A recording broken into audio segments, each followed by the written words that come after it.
اللهم صل على سيدنا ومولانا محمد وعلى سيدنا علي وسيدتنا فاطمة وسيدتنا زينب وسيدنا حسن وسيدنا حسين وعلى آله وصحبه وبارك وسلم. بسم اللہ الرحمن الرحیم. السلام علیکم ناظرین. پروگرام صبح نور کے ساتھ آپ کا میزبان نذیر احمد غازی حاضر ہے. ناظرین کرام، حضرت ابو انیس صوفی برکت علی صاحب رحمہ اللہ کی تالیف اسماء النبی الکریم صلی اللہ علیہ وسلم سے ایک اسم مبارک سیدنا خاتم النبیین صلی اللہ علیہ وآلہ وسلم، ہمارے سردار آخری نبی، درود و سلام بھیجے اللہ آپ صلی اللہ علیہ وسلم اور آپ کی آل پاک پر. سیدنا ہریرہ رضی اللہ تعالیٰ عنہ سے روایت ہے کہ رسول اللہ صلی اللہ علیہ وسلم نے فرمایا، بے شک میری اور مجھ سے پہلے انبیاء کرام علیہم السلام کی مثال اس طرح ہے جیسے کسی شخص نے بڑی عمدہ اور خوبصورت عمارت بنائی ہو، مگر ایک کونے میں ایک اینٹ کی جگہ خالی چھوڑ دی ہو. لوگ اس عمارت کے ارد گرد چکر لگاتے ہیں اور اس کی خوبصورتی پر تعجب کرتے ہیں اور کہتے ہیں کہ ایک اینٹ کی جگہ کیوں خالی چھوڑ دی گئی ہے، وہ اینٹ کیوں نہیں لگائی گئی. اس کے بعد رحمت عالمین صلی اللہ علیہ وسلم نے فرمایا، بے شک میں ہی وہ آخری اینٹ ہوں اور مجھ پر ہی نبوت و رسالت کا اختتام ہوا. ناظرین کرام، اللہ کریم نے قرآن حکیم میں اپنے محبوب صلی اللہ علیہ وسلم کا تعارف کراتے ہوئے فرمایا، لقد من اللہ علی المؤمنین اذ بعث فیہم رسولا من انفسہم یتلو علیہم آیاتہ ویزکیہم ویعلمہم الکتاب والحکمہ. یہ جو انسانوں کا تزکیہ کرنے کا وصف تھا نبی عالمین صلی اللہ علیہ وسلم کا، جہاں نگاہوں سے دلوں کی دنیا بدل جاتی تھی، اخلاق بدل جاتے تھے، اطوار بدل جاتے تھے. اور کسی نے کیا خوب کہا تھا کہ ایک عرب نے آدمی کا بول بالا کر دیا اور خاک کے ذروں کو ہم دوش ثریا کر دیا. خود نہ تھے جو راہ پر اوروں کے ہادی بن گئے، کیا نظر تھی جس نے مردوں کو مسیحا کر دیا. وہ جو کلزم معرفت تھا وہ نبی کریم صلی اللہ علیہ وسلم سے آپ کے صحابہ کو منتقل ہوا، اور وہاں سے سیدنا علی المرتضیٰ شیر خدا کو معرفت کا جو ایک دریا ملا، اور وہاں سے وہ امام حسن بصری رحمۃ اللہ علیہ، اور چلتے چلتے خواجہ عثمان ہارونی تک پہنچا، اور خواجہ عثمان ہارونی تک خواجہ غریب نواز رحمۃ اللہ علیہ کو پہنچا. اور خواجہ غریب نواز کو سیدنا عثمان ہارونی نے دعا دی کہ اللہ تعالیٰ تیرے سلسلے کو بڑی برکتیں دے اور عظمتیں اور رفتیں دے اور تیری شہرت چار دانگے عالم میں ہو جائے. وہ جو دعا تھی اس کی تاثیر چلتے چلتے آگے خواجہ نظام الدین محبوب الہی اور خواجہ فخر الدین دہلوی رحمۃ اللہ تک پہنچی، اور وہی جو معرفت کا دریا چل رہا تھا پھر وہ خواجہ نور محمد مہاروی رحمۃ اللہ علیہ، اور اس کے بعد شاہ سلیمان توسوی رحمۃ اللہ علیہ تک پہنچتا ہے. اور خواجہ صاحب رحمۃ اللہ علیہ نے پھر سلسلہ چشتیہ کو جو آگے پروان چڑھایا، پاکستان، افغانستان، ہندوستان، برما، ملایا، ان تمام جگہوں پر جس طرح آپ نے تبلیغ کے سینٹر قائم کیے، جس طرح لوگوں کی اصلاح کی، جس طرح لوگوں کا تزکیہ کیا. اور آپ کی ایک بات ناظرین کرام مجھے بہت انسپائر کرتی ہے. آپ فرمایا کرتے تھے کہ سانپوں میں سے ایک قسم سانپ کی ایسی ہے کہ اگر وہ اپنے شکار کی آنکھ میں آنکھ ڈال لے تو اس کی آنکھ میں اتنا زبردست زور ہوتا ہے کہ وہ آدمی کوئلے کی طرح راکھ بن جاتا ہے. تو فرمایا کرتے تھے کہ اللہ کے بندے کی آنکھ میں وہ تاثیر پیدا نہ ہو اور ایک سانپ اس سے بڑھ جائے. آج شاہ سلیمان توسوی رحمۃ اللہ علیہ کے حوالے سے آپ کی شخصیت، آپ کا علمی مقام، آپ کا زہد و ورع، آپ نے تبلیغ دین کیسے کی، لوگوں کی جو قسمتیں تھیں ان کو کیسے بدل دیا، لوگوں کے مقدرات کیسے تبدیل ہوئے، یہ ساری گفتگو کرنے کے لیے میں نے اپنے اسٹوڈیو میں دعوت دی ہے اپنے ملک کی 3 علمی اہم شخصیات کو میرے پہلے مہمان بنتے رہتے ہیں، آپ ان کی گفتگو بہت خوبصورت سنتے رہتے ہیں۔ علامہ رضا الدین صدیقی صاحب ویلکم، آپ تشریف لائے ہیں، اور دوسرے لاہور کی ایک یونیورسٹی کے شعبے کے صدر نشین ڈاکٹر سعید احمد سعیدی میرے مہمان بنتے رہتے ہیں، اور ڈاکٹر یونس صاحب میرے نئے مہمان آج ہمارے اس قافلہ اور اس بزم کے نئے مہمان ہیں۔ ڈاکٹر صاحب آپ کا بھی بہت شکریہ، آپ تشریف لائے۔ رضا الدین صدیقی صاحب آپ بھی چشتی، آج ہمارے ساتھ ڈاکٹر سعید بھی چشتی، ڈاکٹر یونس بھی چشتی، یہ فل بینچ آج جو ہے وہ چشتیوں کا ہے۔ تعارف حضرت کا۔ جی بسم اللہ الرحمن الرحیم۔ حضرت خواجہ شاہ سلیمان تونسوی رحمۃ اللہ علیہ بر صغیر کی تاریخ کے اہم اکابرین میں سے ہیں، اور 13ویں صدی ہجری کی بہت ہی نادر روزگار شخصیات میں سے ایک ہیں۔ اقبال آپ سے بعد والے زمانے میں ہیں، مان بعد کے زمانے کے، اور انہوں نے ارشاد فرمایا تھا کہ جس قوم میں آج بھی حضرت شاہ سلیمان تونسوی، فضل الرحمن گنج مراد آبادی اور غلام فرید چاچڑا والے پیدا ہو رہے ہیں، اس قوم کی روحانیت کا چشمہ ابھی خشک نہیں ہوا، سبحان اللہ، اور آج بھی اس میں امکان باقی ہے۔ تو اسی سے اندازہ لگائیں کہ آپ کی شخصیت کی اس قدر اہم ہے۔ سر سید آپ کے محاصرین میں ہیں، اور انہوں نے کہا تھا کہ شاہ سلیمان تونسوی کا شہرہ کاف سے کاف تک ہے، یعنی مشرق سے مغرب تک۔ تو سر سید ایک نقاد مزاج انسان کے طور پہ مشہور ہیں، ان کا یہ اعتراف عظمت کرنا۔ بظاہر لوگ سمجھتے ہیں ان کو کہ وہ بیزار تھے تصوف سے یا تصوف کے مخالف اور دشمن تھے، حقیقت ایسی نہیں ہے۔ اصل میں بہت سی چیزیں، شاہ غلام علی دہلوی رحمۃ اللہ علیہ ہم اثر ہیں خواجہ شاہ سلیمان تونسوی رحمۃ اللہ علیہ کے، اور ان کی خانقاہ پہ جب یہ جایا کرتے تھے تو پاؤں سے ننگے جایا کرتے، پا برہنہ۔ تو لوگوں نے پوچھا کہ سر سید یہ آپ کیا کرتے ہیں؟ انہوں نے کہا میری والدہ نے کہا تھا کہ پیر صاحب کے جب حاضری دینی ہے تو پاؤں میں جوتا نہیں ہونا چاہیے۔ اصل میں بہت سی چیزیں، کچھ عمل، کچھ رد عمل کے طور پہ، کچھ تاریخ کے جبر کے طور پہ، بہت سی چیزیں۔ وہ دور اصل میں کہ اکھاڑ پچھاڑ کا ایک دور بہت تھا، زیادہ دور ہے۔ تو ایک جو امت کی تشکیل تھی اس کی تلاش میں لوگ تھے، تو کچھ منزل تک پہنچ گئے، کچھ جستجو میں بھٹک گئے، کچھ اپنے اجتہاد کی نظر ہو گئے، تو بہت سے المیے ہوئے۔ جی، تو حضرت شاہ سلیمان تونسوی رحمۃ اللہ علیہ ایک اہم لڑی کے بڑے ہی اہم نمائندے ہیں۔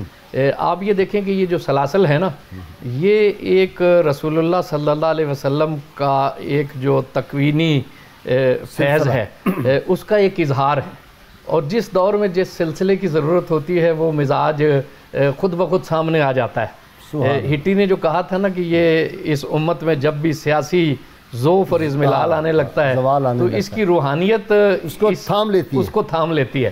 تو یہ اگر آپ دیکھیں گے تو سلاسل کی تاریخ، اس میں ایک بڑا گہرا روحانی راز آپ کو ہر دور میں نظر آئے گا۔ تو حضرت شاہ فخر الدین دہلوی بڑی اہم شخصیت ہے مغلوں کے دور زوال میں، ان کے خلیفہ اعظم حضرت نور محمد مہاروی رحمۃ اللہ علیہ، اور پھر ان کے خلیفہ اعظم حضرت شاہ سلیمان تونسوی رحمۃ اللہ علیہ۔ تو آپ پٹھان ہیں، اور جعفر قبیلہ اس سے آپ کا تعلق ہے، ڈیرہ غازی خان کا علاقہ آپ کی رہائش کا علاقہ ہے، اور اسی لیے آپ کو روہیلا کہا جاتا ہے۔ حضرت قبلہ عالم تو آپ کو پیار سے کہا ہی کرتے تھے کہ ہمارا روہیلا کدھر ہے۔ سبحان اللہ۔ تو اس میں پیر پٹھان کیوں کہتے تھے ان کو؟ چونکہ پٹھان ہے نا جی، پٹھان ہے، تو اسی پٹھان قبیلے سے تعلق رکھتے تھے۔ ڈاکٹر سعیدی صاحب، آپ کی تعلیم و تربیت کیسی ہوئی؟ جی بسم اللہ الرحمن الرحیم۔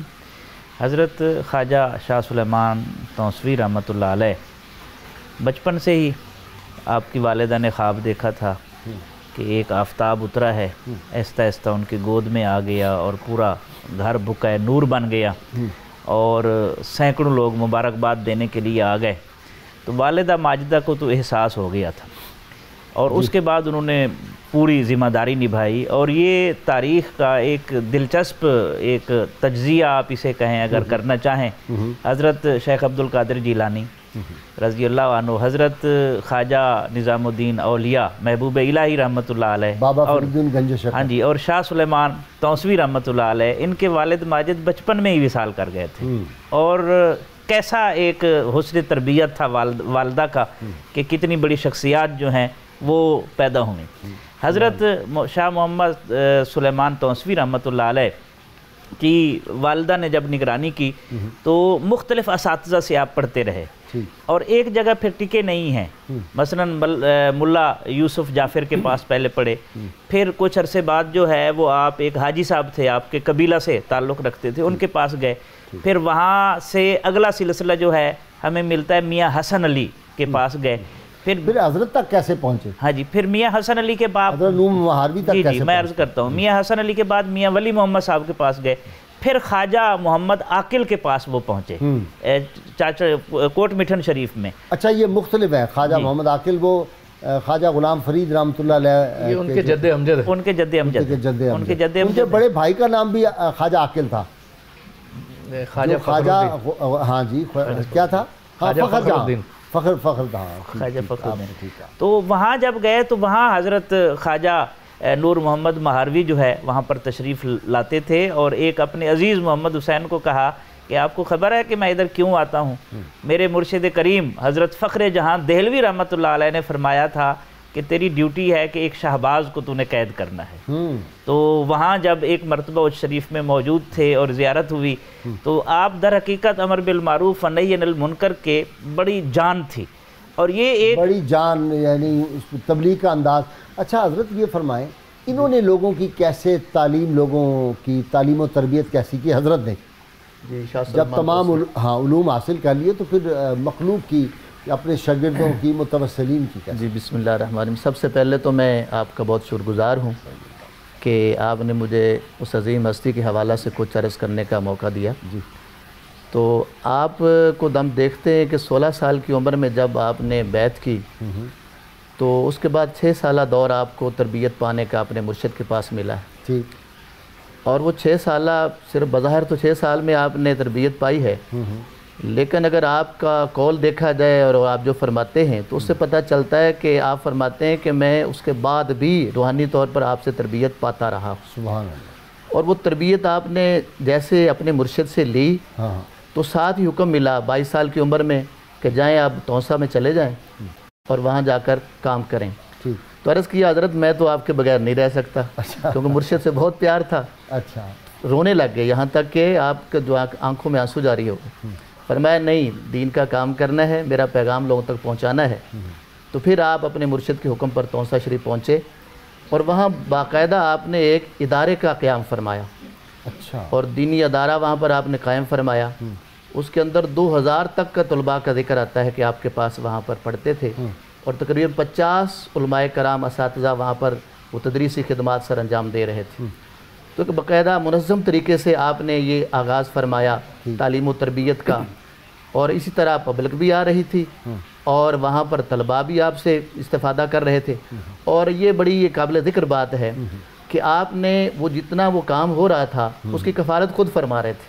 سبحان اللہ. آپ جتنا وہاں پر اخراجات ہو رہے تھے تو اس کی خود کفالت فرماتے, یہاں تک کہ آپ وہ علماء کو باقاعدہ جو کھانا تھا اس میں گھی کا اہتمام فرماتے تھے, خصوصی طور پر واقعی تیل بھی مہینے کا, ہاں ماہانہ تیل دیا جاتا, گھی دیا جاتا, اور خوراک بہت اعلیٰ, خوراک 3 پاؤ کی روٹی باقاعدہ جو تھی وہ تھا کہ اس سے کم نہ ہو.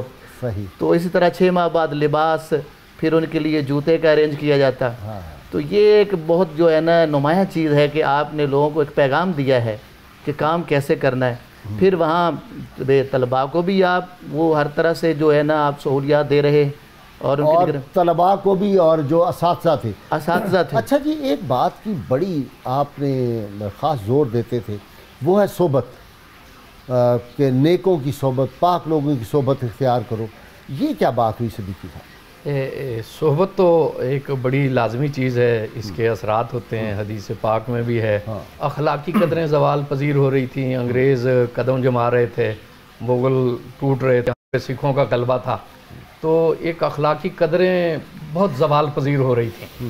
اور اس میں ایک آپ کے مرشد کی جو نصیحت ہے اس کا بھی اثر ہے. آپ خود فرماتے ہیں کہ جب 13ویں صدی شروع ہوئی, 1 محرم الحرام کو میں مہار شریف میں تھا, تو حضور کبرائے عالم سارا دن بہت اداس رہے, اور حتیٰ کہ آپ نے کھانا بھی تناول نہیں فرمایا.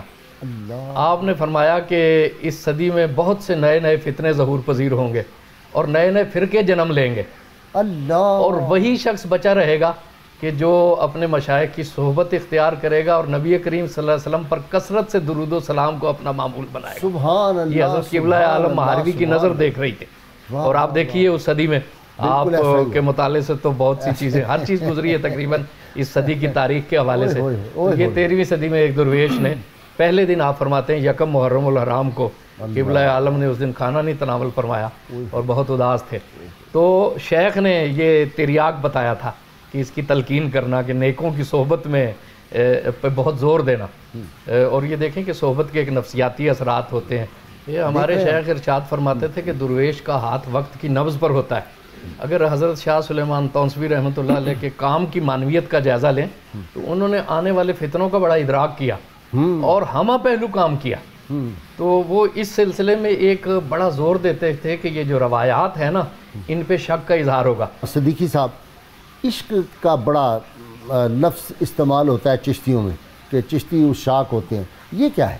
جی، نسبت عشقیہ کا ظہور سب سے زیادہ بالعموم اسی سلسلے سے ہوتا ہے. یہ محبت کا گداز انہیں ورثے میں ملا ہے.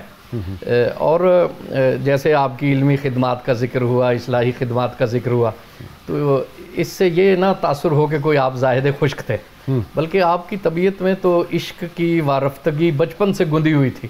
ہاں، بچپن سے گندی ہوئی تھی. وہ محفل سما میں ایک دفعہ کیا واقعہ ہوا تھا؟ سما میں قوال نے شعر پڑھا کہ از مدرسہ با مکہ روم یا با میں کدا اے پیر رہ بگو کے طریقے ثواب چیست.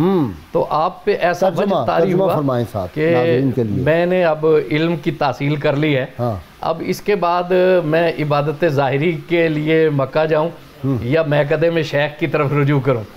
پہلے شیخ کی طرف رجوع کروں یا پہلے میں ڈائریکٹ یہ راستہ زہد کا اختیار کروں. واہ واہ. از مدرسہ ب مکہ روم یا ب محکدہ اے پیر رہ بگو کے طریقے ثواب چیست. تو اس پہ ایسی کیفیت طاری ہوئی کہ آپ کے مسام سے خون جاری ہو گیا حتیٰ کہ آپ بے ہوش ہو گئے، آنکھوں سے بھی خون ٹپک گیا. تو حضرت قبلہ عالم نے اپنی چادر آپ پہ اڑا دی اور قوالوں کو کہا بس کرو ہمارا روحیلہ مر جائے گا. تو آپ اپنے حجرے میں تشریف لے گئے اور قاضی محمد عاقل اور نور محمد نارو والا جو کہ کبار خلفاء ہیں حضرت قبلہ عالم کے، حضرت قبلہ عالم نور محمد مہاروی رحمۃ اللہ علیہ، انہوں نے آپ کے پیر بھائی، جی پیر بھائی، انہوں نے بیک وقت کہا کہ یہ روحیلہ کتنا خوش قسمت ہے جو ایک ہی جست میں تجلی ذاتی تک پہنچ گیا. عشق کی ایک جست نے طے کر دیا قصہ تمام، اس زمین و آسمان کو بے قرار سمجھا تھا. تو یہی کیفیت آپ پہ طاری. لیکن اس کے ساتھ آپ یہ دیکھیں اس کی دیوانگی طے کر گئی کتنے مقام، اور عقل جس منزل میں تھی اب تک اسی منزل میں ہے. اب تک اسی منزل میں ہے. جی تو عالم سے کرتی ہے بے گانا دل کو، عجب چیز ہے لذت آشنائی. اور لیکن اس کے ساتھ ساتھ صاحب ایسا نہیں ہوا کہ مدہوشی میں اور سکر میں نمازیں قضا ہو گئیں. شریعت کے کسی معاملے سے کبھی سر منہ انحراف نہیں کیا. سبحان اللہ. اور اشعار آپ کے ملفوظات دیکھیں. حضرت شمس العارفین سیالوی فرماتے ہیں کہ حافظ کو آپ بہت پسند کرتے تھے اور فرمایا کرتے تھے کہ یہ براہ راست اسرار کی بات کرنی مناسب نہیں ہے. اسلوب تو حافظ کا ہے جو بات کہہ بھی جاتا ہے اور پردہ بھی رکھ جاتا ہے. واہ واہ واہ واہ واہ. جی ڈاکٹر صاحب آپ بتائیے. جی میں ایک بات عرض کرنا چاہتا ہوں جو صدیقی صاحب چلا رہے تھے موضوع. آپ خصوصی طور پر جو سماع پسند کرتے تھے نا، نماز تہجد کے بعد آپ سنا کرتے تھے. کبھی کبھی ایک دفعہ ایک قوال کو بلایا اور پنجابی کلام کی آپ نے فرمائش کی. جب اس نے یہ شعر پڑھا، پریم پیالہ اساں ہس رس پیتا، جو کچھ کیتا سانو تیرے نینا کیتا، ایسی کیفیت طاری ہوئی، آنکھوں سے خون جاری ہو گیا. اور غالب نے کہا تھا نا رگو میں دوڑتے پھرنے کے ہم نہیں قائل، جو آنکھ ہی سے نہ ٹپکا تو پھر لہو کیا ہے، جو آنکھ ہی سے نہ ٹپکا تو پھر لہو کیا ہے. تو یہ کیفیت تھی. تو ایک دفعہ کسی نے خواب دیکھا، یہ بات معروف ہو گئی کہ جو آج آپ کی زیارت کرے گا وہ جنتی ہو جائے گا. تو آپ اپنے حجرے میں تشریف فرما تھے اور پوری کی پوری خانقاہ بھر گئی اور توسہ شریف کی گلیاں جو ہے وہ رش بڑھ گیا. تو آپ پھر باہر تشریف لائے اور آپ نے فرمایا اگر تمہارا یہ اعتقاد ہے تو یہ اعتقاد تمہیں مبارک ہو. بلکہ اس کے ساتھ ایک اور آپ خوبصورت بات فرماتے تھے کہ ایک خاتون آئی اور کہنے لگی حضرت عجیب بات ہے، آپ لوگوں کو دھڑا دھڑ مرید کرتے ہیں اور لوگ ارادت میں چلے آ رہے ہیں، کمال کا واقعہ آپ سنانے لگے. یہ کیسے ہو سکتا ہے کہ آپ اتنے زیادہ مریدوں کو پہچان لیں گے روز قیامت؟ ہاں جی. اور اتنے لوگ آتے ہیں کہ کثرت سے، اور ان کی امید یہی ہوتی ہے کہ روز قیامت آپ کی جو ہے وہ محبت اور رحمت اور شفقت شفاعت نصیب ہوگی. آپ پہچانیں گے کیسے مریدوں کو؟ پہچانیں گے کیسے؟ تو آپ فرماتے کہ آپ کو پتہ ہے جب چرواہے ریوڑ لے کے نکلتے ہیں 5-6 چرواہے، تو شام کے وقت ان کی بھیڑیں اور بکریاں اکٹھی ہو جاتی ہیں، اور جب وہ اپنے گھر کے قریب پہنچتے ہیں تو وہ کس طریقے سے جدا کر لیتے ہیں. ایک ہی رنگ ہوتا ہے، ایک ہی قد ہوتا ہے، ایک ہی قد ہوتا ہے. تو اگر ایک چرواہا جس کو دنیا والے بے وقوف کہتے ہیں وہ پہچان سکتا ہے تو شاہ محمد سلیمان توسوی اپنے ارادت مندوں کو کیسے نہیں پہنچانے. اس پر ایک اور بڑا پیارا واقعہ ہے جی. ایک نوجوان آپ کے پاس آیا، وہ آپ کا مرید ہوا اور واپس چلا گیا. وہ رات کو سوچتا ہوا سو گیا کہ یہ اتنے مرید ہیں شاہ صاحب کے، اور وہ کیسے پہچانیں گے قیامت کو.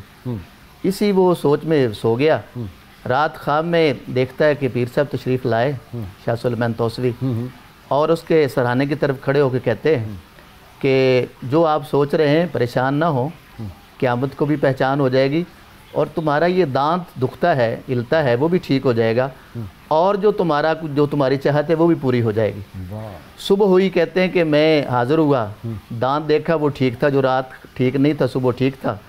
اور پھر میں نے عرض کیا حضور دانت بھی ٹھیک ہو گیا، دوسرا جو میرے ذہن میں خلش تھی وہ بھی دور ہو گئی ہے. اب یہ فرمائیں کہ وہ جو میرے دل کا اور ارادہ تھا اس کے بارے میں کیا ہے؟ فرمایا آئیں وضو کر کے آئیں. وضو آپ بتایا نہیں، خود ہی فرمایا وضو کر کے آئیں. وضو کروا کے نماز پڑھائی، اور ان کا جو دل تھا نور سے بھر گیا.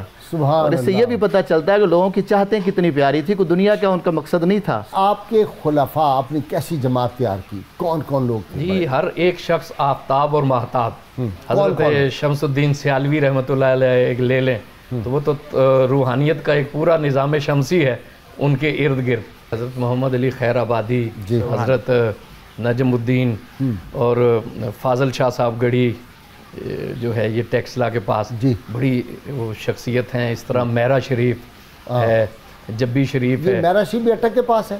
میرا شریف اٹک ضلع میں ہے. تو بے شمار ایک وہ بابا نور خان فرماتے تھے کہ وہ پٹھان نے ایسی تلوار چلائی کہ مشرق و مغرب زیر نگی ہو گئے. تو ایک 70 جلیل القدر خلفاء جو ہیں، آگے ان کے خلفاء پیر محمد کرم شاہ صاحب بھی وہی سلسلہ ہے، پیر میر علی شاہ صاحب، پیر غلام حیدر شاہ صاحب، جلال پور شریف والے. تو یعنی ایک ہر شخص جو ہے وہ اپنی جگہ پر ایک نادر روزگار شخص ہے. آفتاب و مہتاب ہے. پھر مہار شریف کے صاحبزادگان کو، پھر خود جو آپ کے جانشین حضرت خواجہ اعلیٰ بخش توسوی، ان کے بارے میں کہا گیا کہ وہ غوث وقت ہوئے، اور آپ نے جب وصال سے تھوڑی دیر پہلے انہیں سینے سے لگایا اور فرمایا نفخت فیہ من روحی. اور واقعی ان کے کارنامے ایسے ہیں کہ ان میں پیر پٹھان کا عکس جمیل نظر آتا تھا. تو ایک پوری کائنات ان کے گرد نظر آتی ہے بلا شبہ. اچھا جی ڈاکٹر سعیدی صاحب، انکساری اور عجز کمال کا تھا. حضرت ایک دفعہ انکساری کی بات کر رہے تو آپ نے فرمایا کہ اپنے اندر عجز اختیار کرو. بائی بستامی رحمۃ اللہ علیہ ایک دفعہ بارش نہیں ہو رہی تھی، لوگوں نے کہا کہ برے لوگ آ گئے ہیں، باہر نکلے نماز پڑھنے کے لیے. تو انہوں نے کہا برے لوگوں کی وجہ سے بارش نہیں ہو رہی، تو آپ بھاگ کے مجمع سے نکل گئے اور فرمایا بائی بستامی سے برا کون ہو سکتا ہے. تو فرمایا کرتے یہ انکسار اختیار کرو. کیسا تھا ان کا؟ آپ کے اگر نظام تربیت کو ہم دیکھیں تو 3 بیسک نقطے ہمیں نظر آتے ہیں. ایک عمل صالح اور ایک نیکی. آپ فرماتے تھے جو درویش ہوتا ہے نا وہ نیک کے ساتھ بھی اچھا سلوک کرتا ہے اور خسیس کے ساتھ بھی اچھا سلوک کرتا ہے. اور تیسرا جو آپ کا مرکزی نقطہ تھا اس نظام تربیت کا وہ تھا ادب. ظاہر ہے ادب تو وہاں پر ہوتا ہے جہاں عاجزی ہوتی ہے، اور اگر عاجزی نکل جائے ادب میں سے تو پھر ادب نہیں رہتا. حضرت خواجہ شاہ سلیمان توسوی رحمۃ اللہ علیہ کا اسلوب یہ تھا کہ آپ تک ہر بندے کی رسائی تھی. اور جو بھی آتا تھا ہم ہوئے تم ہوئے کہ میر ہوئے اس کی زلفوں کے سب اسیر ہوئے. تو پریکٹیکل عاجزی کرنا بڑا مشکل کام ہے. حضرت شاہ محمد سلیمان توسوی رحمۃ اللہ علیہ مسلسل اپنے عمل سے، اپنے کردار سے، اور پھر جن لوگوں کی تربیت کی، خصوصی طور پر سادات کے احترام کے حوالے سے اگر آپ دیکھیں، حضرت خواجہ محمد قمر الدین سیالوی صاحب ہیں، میرا شریف والے ہیں، گورڈا شریف والے ہیں، تو ایک ادب کا ایک لامتناہی سلسلہ ہے، اور آج تک اس ادب اور عاجزی آپ کو ان لوگوں کے وابست گیان سے جو ہے وہ جھلکتی ہوئی نظر آئے گی، اور آپ اکثر اس کا اظہار بھی کرتے رہتے ہیں۔ تو یہ سارا جو فیض ہے یہ توسہ شریف سے چلا آ رہا ہے۔ تو ہمیں پتہ چلتا ہے کہ حضرت شاہ محمد سلیمان توسوی رحمۃ اللہ علیہ نے جس طرح عاجزی اور انکساری اختیار کی اور پھر اس کو پریکٹیکل سانچے میں ڈال دیا، قیامت تک اس کا فیض جو ہے وہ چلتا رہے گا۔ ڈاکٹر یونس صاحب آپ فرمایا کرتے چونکہ ان دنوں زوال پذیر تھا نا وہ دور جو ہے وہ بڑا عجیب دور تھا اور اکھاڑ پچھاڑ کا دور ہے، سکھوں کی حکومت ہے، پھر سکھ جا رہے ہیں، انگریز آ رہے ہیں، تو آپ فرمایا کرتے تھے کہ اس دور میں جو آدمی نماز پنجگانہ پڑھتا ہے وہ بھی ولی کامل ہے، وہ ولی ہے۔ اس میں کوئی حوصلہ افزائی کا بھی تو ایک انداز ہے نا۔ جی جی، ایک ہندو آتا تھا آپ کی محفل میں آ کے بیٹھتا تھا، اچھا، تو لوگوں نے اعتراض کیا کہ تو ہندو ہے، ایمان لاتا نہیں، مسلمان ہوتا نہیں، یہاں آ کے بیٹھتا ہے۔ تو آپ نے جب آپ تک بات پہنچی تو آپ نے فرمایا اسے نہ روکا کرو، وہ میرا دوست ہے۔ جب اس تک یہ بات پہنچی کہ آپ نے اسے دوست کہہ دیا ہے، وہ ہندو بہت خوش ہوا اور پھر وہ باقاعدگی سے آنا شروع ہو گیا، اور پھر وہ وقت آیا کہ آخر اس نے وہ اس پہ فخر کیا کرتا تھا کہ تم لوگ مرید ہو، کوئی شاگرد ہو، اور میرے تو آپ جو ہیں وہ دوست ہیں، اور پھر اس کا نتیجہ کیا نکلا کہ آخر وقت اس کو ایمان کی دولت نصیب ہو گئی۔ سبحان اللہ۔ تو اگر کسی کو موقع ملتا ہے تو اس کا وہ یقیناً اس سے وہاں آ کر استفادہ کرتا ہے۔ تو آگے آپ نے اس حوالہ سے میں جو عرض کرنا چاہوں گا کہ آپ نے عوام کو یہ ایک بڑی پیاری بات کہی ہے کہ جس طرح آپ حکمرانوں کے حوالے سے بات کر رہے ہیں، فرماتے تھے حکمرانوں پر تو تنقید ہوتی ہے، جو برا کام کرے گا اس پہ لوگ جو ہے ظاہر بات نقد کریں گے، ناقدین تنقید کریں گے، لیکن کہتے ہیں اس سے پہلے ہمیں اپنا محاسبہ کرنا چاہیے۔ اور بڑا جملہ پیارا بولا ہے آپ نے، وہ عربی کا غور فرمائیں، فرماتے اعمالکم اموالکم، تمہارے اعمال ہی تمہارے حکمران ہیں، اپنے اعمال درست کر لو تو تمہارے جو حکمران ہیں وہ درست ملیں گے تمہیں۔ تو اس لیے اصلاح کا اور تربیت کا خوبصورت آپ کا انداز، خوبصورت انداز تھا۔ بریک ڈاکٹر صاحب مجھے لینی ہے۔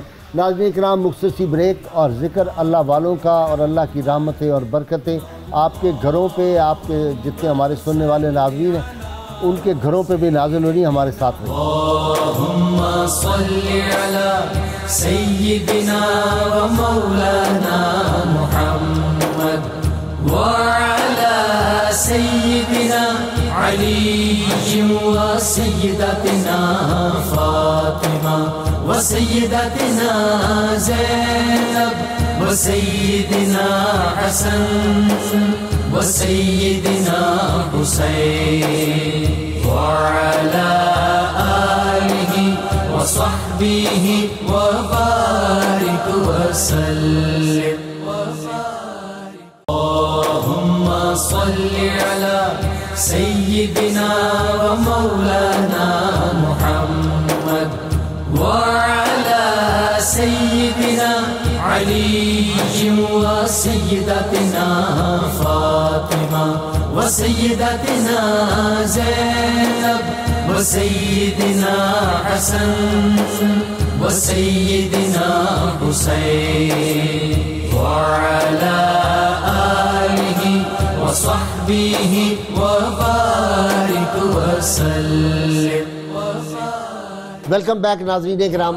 ناظرین کرام، حضرت شاہ سلیمان توسوی رحمۃ اللہ علیہ کا کمال یہ تھا کہ آپ لوگوں کو عشق الہی اور عشق مصطفیٰ صلی اللہ علیہ وسلم سے وابستہ کر دیتے تھے، اور اس طرح ان کی محفل میں آنے والے لوگ بدل جاتے تھے۔ صدیقی صاحب، ایک بات آپ نے غور فرمائی ہوگی کہ حضرت کی زندگی میں بے شمار نشیب و فراز اور تکالیف اور مصائب، اور اس کو جس دلیری کے ساتھ اور جس مستقل مزاجی سے حضرت نے برداشت کیا، وہ یوں لگتا ہے کہ قسام ازل نے اس ہیرے کی تراش اور خراش اس طرح کی کہ لوگ سمجھتے تھے یہ مصائب ہیں، لیکن وہ تو تراش خراش ہو رہی تھی اس کو اور چمکانے کے لیے۔ جی بالکل، وہ زندگی کے تمام مراحل سے مردانہ وار گزرے، اور وہ سلسلہ عالیہ چشتیہ میں حضور محبوب الہی خواجہ نظام الدین اولیاء کے بعد وہ خوش بخت روح ہیں کہ جن کی پیشن گوئی سلسلے میں موجود تھی۔ آپ کے دادا پیر حضور فخر جہاں فخر پاک دہلوی رحمۃ اللہ علیہ نے حضرت قبلہ عالم مہاروی کو کہا تھا کہ آپ کی قسمت میں اللہ تبارک و تعالیٰ نے کوہ سلیمان کا ایک شہباز رکھا ہے، اور وہاں پہ جائیے اور اسے اپنے دام میں لائیے اور ان کی تربیت کیجیے۔ تو حضرت قبلہ عالم مہاروی اپنے مرشد کے حکم میں التزاماً پاک پتن شریف حاضر ہوتے تھے، لیکن سال میں ایک دفعہ کوٹ مٹن شریف اور اچ شریف کے علاقے میں آپ تشریف لایا کرتے تھے، اور اس کا مقصد ہی یہ تھا کہ حضرت خواجہ محمد سلیمان ان کے دام عقیدت میں گرفتار ہوں اور وہ انہیں اپنی تربیت میں لائیں۔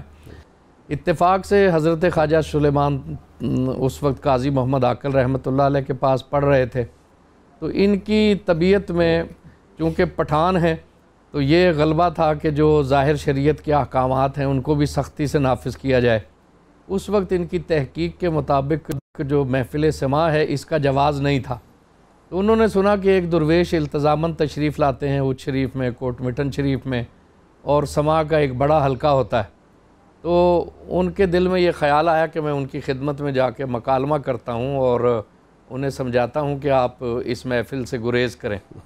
لیکن جب آپ کی خدمت میں گئے تو کچھ کہہ نہ سکے، اور 3 دن وہاں پہ جاتے اور آپ کی شخصیت کے سحر میں مبتلا ہوئے، تو آپ گاہے بگاہے ان پہ ایک نظر ڈالتے اور مسکراتے۔ صدیقی صاحب مجھے ایک شعر مچل رہا ہے اس وقت دل میں، یہ جو آپ واقعہ بیان کر رہے ہیں جناب کہ کرنے گئے تھے ان سے تغافل کا ہم گلا کہ ایک ہی نگاہ کے بس پار ہو گئے۔ جی بالکل اسی طرح ہی ہوا، اور پھر حضرت پیر حضور قبلہ عالم نے پوچھا تاریزن کہ یہ نوجوان 3 دن سے یہاں آ رہا ہے، تو کسی نے کہا کہ یہ تو آپ کی اصلاح کے لیے آئے ہیں، لیکن اس وقت تک جو ہے وہ خود آپ دامن گرفتہ ہو چکے تھے اور بے اختیار قدموں میں گر گئے۔ تو بڑی جو جن کا تذکرہ اکثر ہوا حضرت جلال الدین سرخ بخاری، حضرت قبلہ عالم مہاروی انہیں لے کر ان کے مزار پہ پہنچے اور حضرت جلال الدین سرخ بخاری سے مخاطب ہو کر فرمایا کہ حضور آپ گواہ رہیں کہ میرے مرشد نے جس شہباز کو دام میں لانے کی وصیت کی تھی میں نے اسے اپنے دام میں لے لیا ہے۔ تو یہ اس طرح وہ خوشبخت ڈاکٹر شخصیت صدیقی صاحب سے مجھے پوچھنا ہے، صدیقی صاحب اپنا ڈاکٹر صاحب، جی بسم آپ نے ایک دفعہ یہ فرمایا تھا اعمالکم اموالکم، اور اس معاملے میں آپ بڑی سختی کرتے تھے اور کسی شاہی دربار میں کبھی آپ چل کر نہیں گئے، شاہوں کے درباروں سے دور ہی رہے۔ جی بالکل آپ نے درست فرمایا، ایسے ہی ہے اعمالکم اموالکم، حدیث پاک ہے، نبی رحمت صلی اللہ علیہ وسلم نے ارشاد فرمایا کہ تمہارے جو اعمال ہیں وہی تمہارے حکمران ہوتے ہیں۔ اور اس دور میں جس دور میں آپ نے یہ منصب خلافت سنبھالی اور 64 سال تک عشق کے جام پلائے، تو وہ بڑا مشکل دور تھا۔ سلطنت مغلیہ اس وقت آخری ہچکیاں لے رہی تھی، اس کی تجہیز و تکفین کے آخری مراحل جاری تھے، سکھوں کا تسلط ہو چکا تھا، وہ تو ختم ہو چکی تھی، اور سکھوں کا تسلط ہو چکا تھا، ہاں جی، اقتدار جو ہے وہ انگریزوں کی گود میں جا رہا تھا۔ تو ان حالات میں ظاہر ہے جب حکومت جاتی ہے تو پھر اخلاق پر سب سے گہرا اثر پڑتا ہے، تو اخلاق بگڑ جاتے ہیں۔ تو حضرت خواجہ شہباز چشت خواجہ محمد سلیمان توسوی رحمۃ اللہ علیہ نے جس محنت کے ساتھ پورا ایک نظام بنایا، چاہے وہ خانقاہوں کا ہو، چاہے وہ مدارس کا ہو، آپ کے مدرسہ میں کوئی 50 اساتذہ ہوتے تھے، 2000 طلبہ ہوتے تھے، اور 2500 سے زیادہ مساکین ہوتے تھے، اور ان کا ہر وقت لنگر پکتا تھا، اور لنگر تو بڑی بڑی درگاہوں پر جاری تھے، لیکن مورخین نے لکھا ہے، جو سوانح نگار ہیں انہوں نے لکھا ہے کہ یہ ایک انوکھا لنگر تھا جس کا پورا محکمہ تھا۔ اس میں جو ہے وہ موچی بھی تھے، لوہار بھی تھے، حجام بھی تھے، اور آبکش بھی تھے جو پانی بھر کر لاتے تھے، اور سب کو تنخواہیں ملتی تھیں، اور خصوصی طور پر علماء پر توجہ کی جاتی تھی، اس لیے کہ جب بھی آپ کسی سوسائٹی کی اصلاح کرنا چاہیں، بگڑ جائے، تو اس وقت اہل علم کو آپ نے سنبھالنا ہوتا ہے، ان کی سرپرستی کرنی ہوتی ہے۔ آپ نے اپنے دور کے علماء کو جو آپ کے ادارے سے وابستہ تھے ان کو معاشی طور پر بے نیاز کر دیا تھا، ان کی پوری کفالت کی۔ نتیجہ یہ نکلا کہ وہ علم کی کرنیں جب اہل علم معاشی تنگ دستیوں سے آزاد ہوتے ہیں تو وہ پھر پورے اخلاص کے ساتھ خدمت کر سکتے ہیں۔ تو آپ کی یہ بصیرت تھی، اور اس بصیرت کی وجہ سے اطراف و اکناف میں جو ہے وہ علم کا سلسلہ جاری ہوا، اور آج تک اس کی جو روح ہے اور اس کے جو اثرات ہیں آپ دیکھ لیں، سیال شریف سے ہوتے ہوئے بھیرا شریف، اور آپ جہاں بھی جاتے ہیں دنیا میں، آج آپ کو سیال شریف کے حلقہ سے وابستہ لوگ، توسہ شریف سے محبت کرنے والے، یقیناً اہل علم جو ہے وہ پوری دنیا میں ڈاکٹر نظامی صاحب، ایک بات آپ نے خاص دیکھی ہوگی اور آپ نے حضرت کو بہت پڑھا ہے، جی وہ بیدر عظیم آبادی رحمۃ اللہ علیہ نے جو کہا تھا نا کہ دنیا اگر دہند نہ جنبم زجائے خیش، من بستام ہنائے قنات باپائے خیش. بے شک. یہ سلسلہ سیال شریف کی خانقاہ تک ہم دیکھتے ہیں کہ حضرت کسی دربار میں نہیں گئے، کسی شاہی دربار میں نہیں گئے. چشتیوں کا یہ امتیاز رہا اور ان کا جو اسلوب تربیت ہے اس میں یہ شامل رہا کہ آپ سیاسی اقتدار والوں سے اور حکومتی اور درباری سرگرمیوں سے اجتناب رکھیں اور عوام الناس میں گھل مل کے رکھیں، اس لیے کہ جو صاحبان اقتدار ہیں ان کی اصلاح اگر ہو جائے اللہ کے فضل سے تو بہت ہی بڑا انقلاب ہوتی ہے، لیکن اس کے امکانات نسبتاً بیدر عظیم آبادی کے شعر کا ترجمہ کر دیں ڈاکٹر صاحب، تاکہ ہمارے ناظرین کو پتہ چل جائے. میں آپ کی زبان سے چاہ رہا ہوں ترجمہ. جی، بیدل عظیم آبادی بہت عظیم الشان شاعر ہیں. ان کا یہ خوبصورت شعر قناعت کے موضوع پر ہے. فرماتے ہیں کہ اگر مجھے ولی کامل ہے، کوئی شک اور شبہ نہیں ہے. فرماتے ہیں کہ اگر میں دوبارہ پڑھ دوں، دنیا اگر دہند، ان کو بادشاہ نے جو اس علاقے کا گورنر یا نواب تھا اس نے بلایا تھا اپنے دربار میں. اس نے کہا اگر آپ تشریف لائیں تو میں آپ کو یہ جاگیر عطا کر دوں گا. اس کے جواب میں آپ نے اس خط کی بیک پہ لکھا دنیا اگر دہند نہ جنبم زجائے خیش، من بستام ہنائے قنات باپائے خیش. اب آپ ترجمہ آسانی سے کر سکیں گے کہ مجھے اگر آپ پوری کائنات بھی دے دیں تو میں اپنی جگہ سے نہیں ہلوں گا، اس لیے کہ میں نے اپنے پاؤں پر قناعت کی مہندی لگا رکھی ہے، چنانچہ میں کوئی حرکت نہیں کروں گا، جہاں بیٹھا ہوں وہیں بیٹھا رہوں گا. دنیا نے اپنے آپ کو بدلا گھڑی گھڑی، ایک اہل عشق تھے کہ جہاں تھے وہیں رہے. تو یہ تو درویشوں کا امتیاز ہے. حضرت شاہ سلیمان توسوی رحمۃ اللہ علیہ جب شیخ طریقت بنے اور عظیم الشان شیخ طریقت بنے تو گرد و نواح میں جتنے بھی ریاستیں تھیں ان کے نواب اور عمراء آپ کے آستانہ عالیہ کے مرید ہوئے. اور ظاہر ہے سبحان اللہ، بہت بڑی ریاست تھی بہاولپور، اسلامی ریاست تھی. ان کے نواب بھی نسل در نسل ان دو درگاہوں سے وابستہ رہے، ایک توسہ شریف اور دوسری کوٹ مٹھن شریف. تو ان تمام لوگوں کی طرف سے مختلف اوقات میں حضرت شاہ سلیمان توسوی رحمۃ اللہ علیہ کو مختلف جاگیروں کی پیشکش ہوئی. آپ نے کمال استغنا سے ان جاگیروں کو لینے سے انکار فرمایا، بلکہ ایک دفعہ ایک جاگیر کی پیشکش ہوئی تو کچھ حاضرین نے دیکھا کہ آپ نے اسے حسب معمول رد فرما دیا ہے. تو ایک صاحب نے کہا کہ آپ اپنے صاحبزادے کے لیے لے لیں، کل کلا انہوں نے یہ مسلح اور کاروبار خانقاہ چلانا ہے تو ان کے کام آئے گا. تو آپ نے بڑے جوش سے فرمایا، جو آپ کی خصوصی وصف تھا، کہ اگر میرا بیٹا درویشوں کی جوتیاں سیدھا کرتا رہا تو یہ جاگیریں پیشکش کرنے والے اور ایسے بہت سارے اور عمراء اس کے آگے پھریں گے انشاءاللہ العزیز. اور آسمان کی آنکھوں نے دیکھا کہ خانقاہ توسہ شریف سے ہر عہد میں بڑے بڑے دنیا دار لوگ اور جن کے دلوں میں کچھ روحانیت کی رمق بھی تھی وہ وابستہ رہے. جیسا کہ میں نے عرض کیا کہ صدیقی صاحب، ڈاکٹر صدیقی صاحب آپ کو یاد ہے کہ حضرت اکثر فرمایا کرتے تھے کہ انکسار اور عجز جو ہے وہ باجی بستامی رحمۃ اللہ علیہ جیسا اختیار کرو.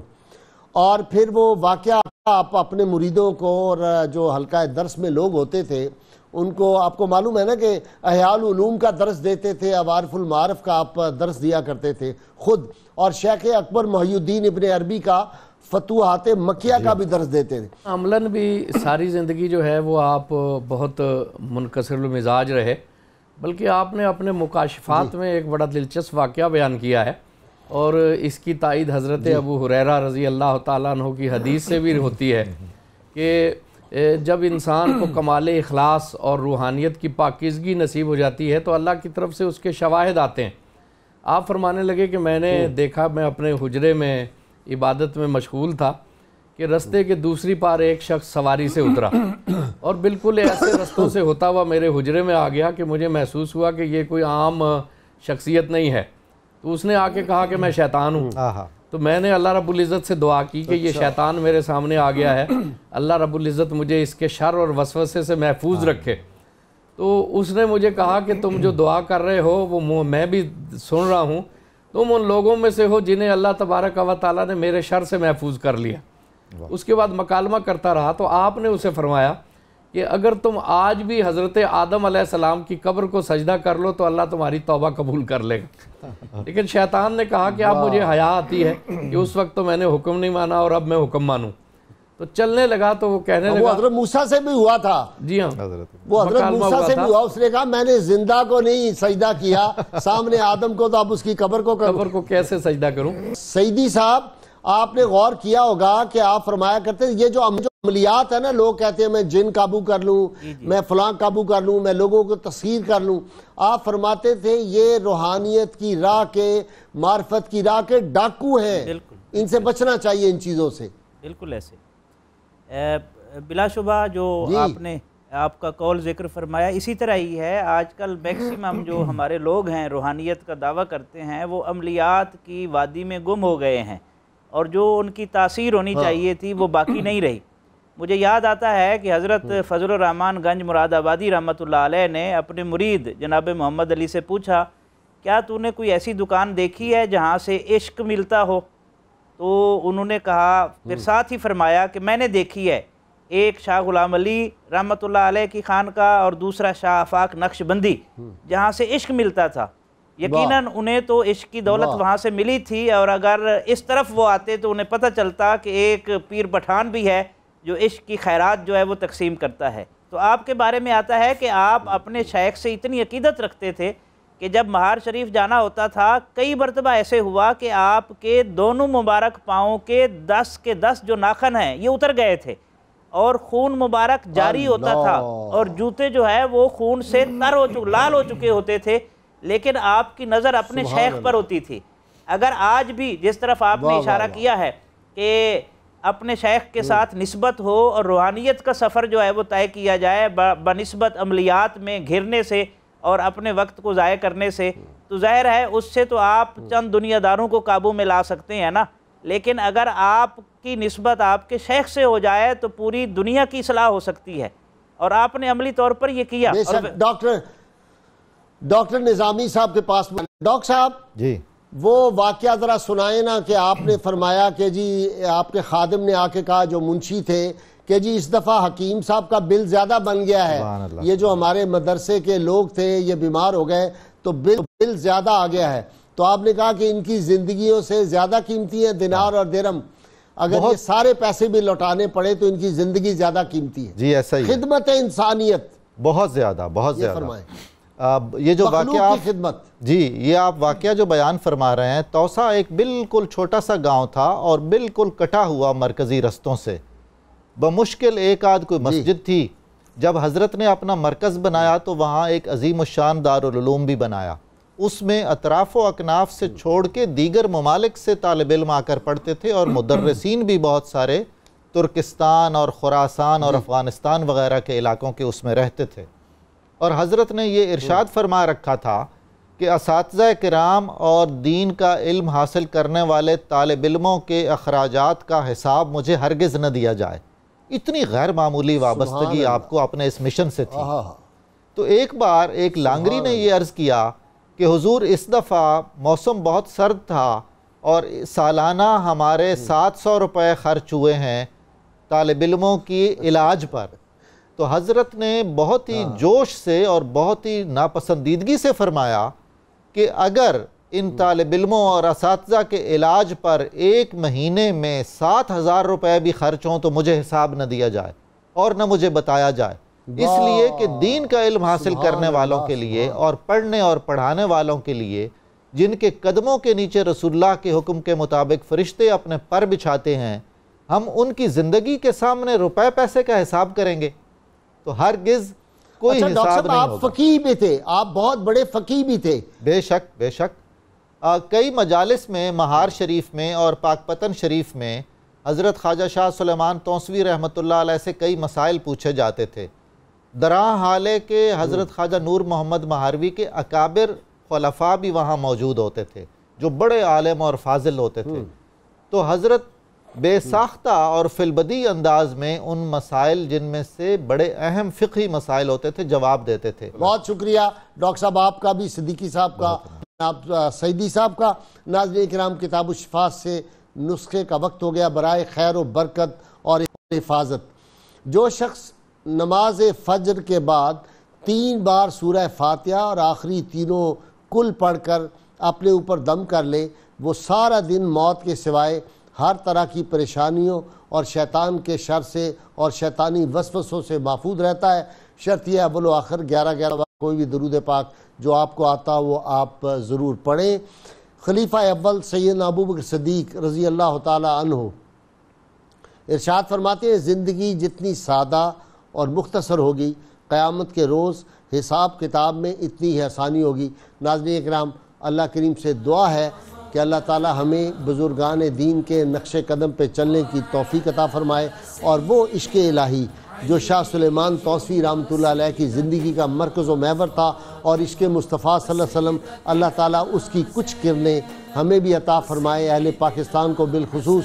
اللهم صل على سيدنا ومولانا محمد وعلى سيدنا علي وسيدتنا فاطمة وسيدتنا زينب وسيدنا حسن وسيدنا حسين وعلى آله وصحبه وبارك وسلم.